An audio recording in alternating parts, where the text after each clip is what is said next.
وطر کے بعد کیا تہجد کی نماز پڑھ سکتے ہیں؟ سنا ہے کہ وطر پڑھنے کے بعد کوئی بھی نفل پڑھنا مکروہ ہے، کیا تہجد کی نماز بھی نہیں پڑھ سکتے؟ بنت طالب کراچی سے۔ رسول اللہ صلی اللہ علیہ وسلم کا ارشاد ہے، اجعلوا آخر صلاتکم وطرا، وطر کو سب سے آخری نماز بناؤ۔ اس بیس پر بہت سے علماء کی رائے ہے کہ وطر سب سے آخر میں پڑھنا چاہیے، اور وطر کے بعد کوئی نفل نہیں ہے۔ اور ہمارے شیخ حضرت مفتی رشید احمد صاحب رحمہ اللہ کا موقف بھی یہی ہے، اور احسن الفتاویٰ میں اس پر بڑا زبردست مدلل رسالہ بھی ہے۔ لیکن ناجائز کوئی بھی نہیں کہتا، یعنی افضل ہے کہ وطر سب سے آخر میں پڑھے جائیں، لیکن وطر اگر کسی نے پہلے پڑھ لی ہے تو اس کے بعد بھی نفل پڑھنا بھی جائز ہے اور نماز پڑھنا بھی جائز ہے، کچھ بھی پڑھ سکتے ہیں، ناجائز نہیں ہے۔ افضل ہے، افضل کہ سب سے آخر میں، ناجائز نہیں ہے، کیونکہ نبی صلی اللہ علیہ وسلم سے تو ثابت ہے صحیح سند سے کہ آپ نے وطر کے بعد 2 رکعت پڑھے ہیں، تو راجح یہی ہے کہ وہ 2 رکعت بھی وطر سے پہلے پڑھ لیں آپ، لیکن کوئی پڑھ لے تو ناجائز نہیں ہے۔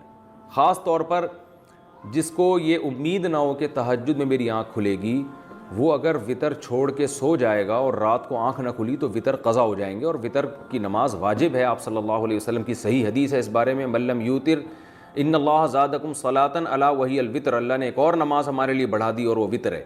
تو وطر کے وجوب کے بڑے مضبوط دلائل ہیں، بہت سخت تاکید ہے وطر کی، تو اس کو آپ قضا نہیں کر سکتے۔ تو اگر رات کو آنکھ کھلنے کا خوف نہ ہو کہ پتہ نہیں آنکھ کھلے گی نہیں کھلے گی، تو پھر آپ کو چاہیے کہ عشاء کی نماز کے ساتھ ہی وطر پڑھ لیں، پھر اگر آنکھ کھلتی ہے تو تہجد بھی پڑھیں، تہجد کو ضائع نہ کریں۔ تو بہتر یہی ہے کہ وطر سب سے آخر میں ہو، لیکن پہلے پڑھ لیے تو بھی بلا کراہت، بغیر کسی کراہت کے نماز پڑھنا جائز، اس میں کوئی مکروہ نہیں ہے۔ تہجد کا وقت کب سے کب تک ہے؟ کیا تہجد فجر کی سنت سے پہلے کبھی بھی پڑھ سکتے ہیں یا اس کا کوئی بھی وقت فکس ہے؟ ارباس انصاری انڈیا سے۔ دیکھیں، عشاء کے بعد تہجد کسی بھی وقت پڑھی جا سکتی ہے، لیکن سب سے زیادہ فضیلت والا وقت رات کا آخری تہائی حصہ ہے، یعنی عشاء کے بعد اور صبح صادق کے ٹائم کو 3 حصوں میں ڈیوائڈ کر دیں برابر برابر، تو جو آخری تہائی ہوگا وہ سب سے بہتر وقت ہے تہجد کا۔ تو وہ نہیں ہو سکتا تو کبھی بھی سونے کے بعد اٹھ کے تہجد پڑھ سکتے ہیں، آدھی رات کو بھی۔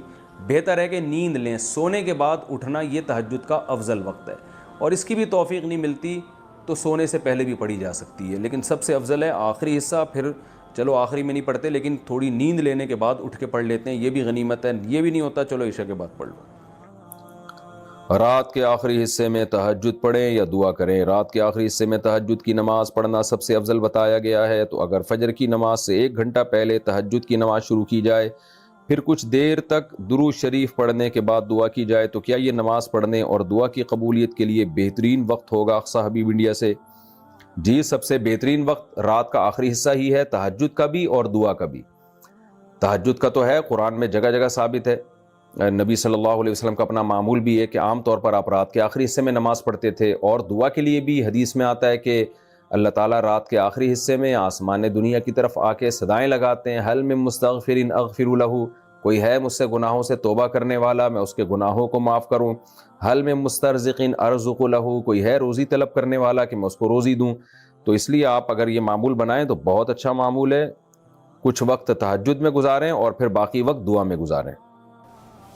تہجد کی نماز سنت ہے یا نفل؟ تہجد کی نماز سنت ہے یا نفل؟ صادق رفیق انڈیا سے۔ دیکھیں، یہ سنت یا نفل یہ ٹرمز ہیں، اصطلاحات ہیں جو ایک دوسرے کے معنی میں بھی استعمال ہوتی ہیں۔ نفل کہتے ہیں اضافی نماز جو فرض نہ ہو، اس لحاظ سے تو تہجد نفل نماز ہے، لیکن ہر نفل پر نبی صلی اللہ علیہ وسلم نے پابندی نہیں کی ہے، اہتمام نہیں کیا ہے، تو جو وہ نوافل جن کا آپ صلی اللہ علیہ وسلم نے اہتمام کیا یا آپ ان کو پڑھا کرتے تھے تو ان کو سنت کہا جاتا ہے۔ تو اس لیے تہجد اس لحاظ سے نفل ہے کہ فرض واجب نہیں ہے، لیکن اس لحاظ سے سنت ہے کہ محض ایک عام نوافل کی طرح اس کی فضیلت نہیں ہے، بلکہ آپ صلی اللہ علیہ وسلم کی عادت تھی، تو اس لحاظ سے یہ سنت ہے۔ تو بہتر لفظ اس کے لیے سنت ہی ہے، اور یہ عام سنت نہیں ہے، اس کی بے پناہ فضیلت ہے۔ قرآن مجید میں اللہ نے اہل جنت کی جہاں بھی صفات بیان کی ان میں تہجد کا بھی عموماً ذکر کیا ہے، جیسے قرآن مجید میں آتا ہے کہ الذین یبیتون لربہم سجدا وقیاما، ہمارے جو نیک بندے ہیں وہ راتوں کو ہمارے سامنے سجدہ اور قیام کرتے ہیں، اور سورہ سجدہ میں اللہ تعالیٰ کے ارشاد ہے تتجافى جنوبهم عن المضاجع يدعون ربهم خوفا وطمعا، کہ ہمارے نیک لوگوں کے پہلو رات کو بستروں سے جدا ہو جاتے ہیں اور اپنے رب کو پکارتے ہیں خوف اور امید سے۔ تو یہ ساری چیزیں ہیں۔ نبی صلی اللہ علیہ وسلم نے ایک صحابی کے بارے میں فرمایا کہ فلاں کتنا ہی اچھا ہے، کاش وہ تہجد پڑھ لیتا۔ تو اس طرح کی روایات ہیں۔ تو آپ صلی اللہ علیہ وسلم نے عبداللہ بن عمر کے بارے میں فرمایا، ان کو وصیت کی، ان کے بارے میں صحابی سے فرمایا کہ یہ تہجد کا اہتمام کریں تو کیا ہی خوب ہیں۔ عبداللہ بن عمر فرماتے ہیں اس کے بعد سے میں نے کبھی تہجد نہیں چھوڑی ہے۔ تو ایسی بہت ساری روایات ملتی ہیں۔ سورہ مزمل کا پورا دوسرا رکوع ہے ہی تہجد سے متعلق۔ ان ربک یعلم انک تقوم ادنی من ثلثی اللیل ونصفہ وثلثہ وطائفۃ من الذین معک واللہ یقدر اللیل والنہار، کہ آپ پوری رات تہجد نہیں پڑھ سکتے، آپ کو دن میں یعنی آپ کے جو ساتھی ہیں ان کو مزاربت بھی کرنی ہے، دنیا کے معاملات بھی نمٹانے ہیں، دن میں بعض دفعہ جہاد بھی کرنا ہے، تو آپ رات کا کچھ حصہ اٹھ جائیے، آپ بھی اور آپ کے ساتھی بھی۔ تو بہت ہی اہتمام ہے۔ اور فقرؤوا ما تیسر منہ، اور اس میں جتنی تلاوت ممکن ہو آپ اللہ کے سامنے کھڑے ہوں اور قرآن کی تلاوت کیجیے۔ تو یہ اتنی ساری احادیث، اتنی ساری روایات سے علماء کہتے ہیں کہ بہت زیادہ محرومی کا باعث ہے یہ عمل کہ ایک آدمی تہجد نہ پڑھتا ہو۔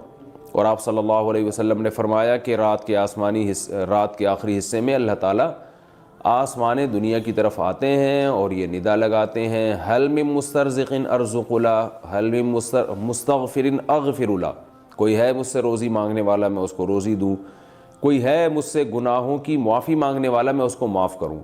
تو اس لیے رات کو جلدی سونا چاہیے، اور تہجد میں رات کے آخری حصے میں جو تہجد کا ٹائم ہے، جو سب سے اچھا ٹائم ہے، ویسے تو کسی بھی وقت رات کو پڑھی جا سکتی ہے، لیکن سب سے افضل ٹائم ہے کہ آپ سوئیں اور سونے کے بعد رات کے آخری حصے میں اٹھیں اور اس وقت راز و نیاز کریں، اللہ کے سامنے دعائیں مانگیں۔